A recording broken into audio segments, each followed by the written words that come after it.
yeah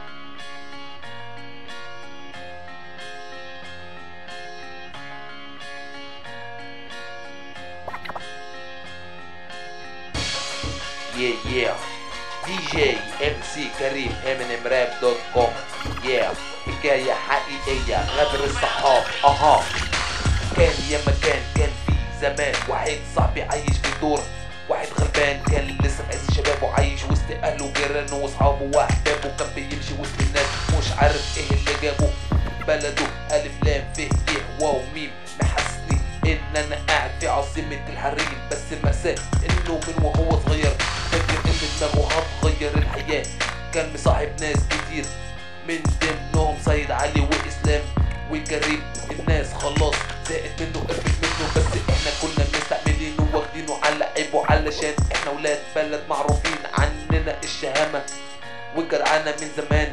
سيد علي واسلام وكريم مالهمش في الحريم، هو فاكر ان دماغه فاكرة هيدورها في اي حاجة، للاسف هو دماغه كده شبه الدجاجة، لما هو يبعد عن بلده ويعيش وحداني يبقى هو حاسس انه ندلاني مش يفيدل مع الناس. يعني قال ايه؟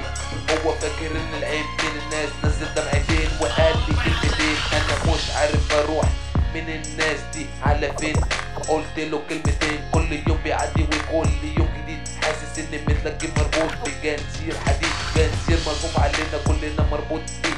كل اللي كان بيحبنا في كل واحد همه همنا، في واحد بيفكر في حقنا، وطبعا مفيش الصاحب اللي يضرنا اللي ملجمنا وسارق حقنا، اللي سرق نفس سكينة المعجون شدنا. الواد ده والله كبر على حسنا، اصل انا امينيم راب جاي بفتح الكتاب علشان بغني راب، اصل انا مش كداب.